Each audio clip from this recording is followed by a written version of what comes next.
Mary Geoise has a history of more than 800 years. Before the world government took control over this part of Red Line, Albert, also known as King the Wildfire, and his kind, the Lunarians, used to live here. They were known as gods. And after the void century, the new god appeared. Now we call them the Celestial Dragons. The previous gods had wings, but the new gods don't have any wings. Even though they call themselves dragons, they cannot fly. We had a flashback of Whitebeard and Marcus' conversation, when Roger told him about what he found at Raftel, so he might have told him about the Lunarians as well. He also told him about their history. One of the reasons Albert joined Kaido because he thought Kaido was Joy Boy. The world government is after the ancient races. They're after the Buccaneers, the Lunarians, and even the Giants. Perhaps the only reason the Skypians is safe is because they live 10 kilometers out of the sea level. Otherwise, they would have also faced a similar problem. We can say the same about the fishmen. The current Mary Geoise was built upon an ancient city or structure. The allied forces of 20 kingdoms hid this ancient city by building Mary Geoise on it. They're hiding something that would shake the world to its core. As Whitebeard put it, the world would turn upside down. So what are they hiding? Why would they choose to live on a challenging terrain and climate? I mean, it's a hassle for the Tenryubito to come to the sea and travel to the different part of the world. Any of the Tenryubito can give an order to an admiral. So if more than 50 Tenryubito decides to make a trip to different parts of the world, it would be almost impossible to ensure the security to everyone. I mean, there are only 3 admirals, right? But the recent chapter somehow tells a different story. Unajini was the previous commander of the East of Revolutionary Army. Unfortunately, she caught the attention of a Celestial Dragon and he decided to take her as his bride. Maybe Ginny wasn't much of a fighter. I mean, the current commander of the East Army, Belo Betty, is not a fighter herself. She has useful devil fruit ability that can encourage people and buff their strength. I'm not saying she cannot fight. After all, she has a bounty of 400 million berries. What I'm saying is, compared to the other commanders, she's a bit weak.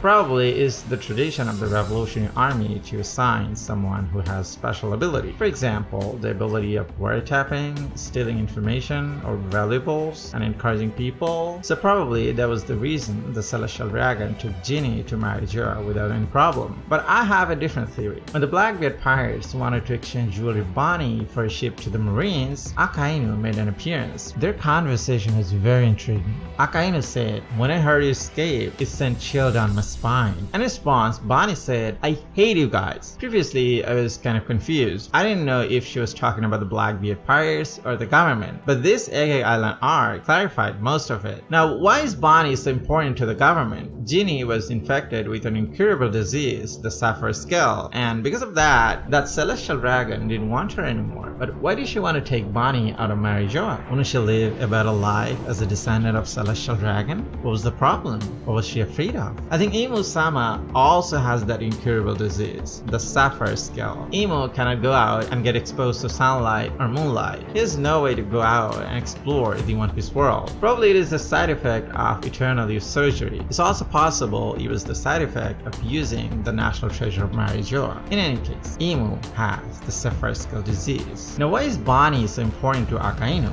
It's very simple actually. She's one of the test subjects that managed to live under the sun. The descendants of the test subject have developed some kind of immunity against the sunlight after some trials and errors. So Bonney was Imu's only fan. And the one leading this experiment was none other than Jaygarcia Saturn, warrior god of science and defense. He's the one who made a deal with Kuma. He said to Kuma, "I have a way to save Bonney, but you'll have to become a test subject for the Pacifist project." Kuma wanted to save Bonney, so he agreed with the proposal. But he didn't know it was a conspiracy from the start. They needed Bonney even more. I mean, for the experiment of Sapphire Skull. So Vegapunk invented a cure for her and it helped Imu Sama a lot. Probably he's on the verge of getting a full recovery. He might have dragon-like scales on his face. We'll know about it very soon. Anyway, if you liked the video, don't forget to drop me a like and subscribe for more. Thanks for watching.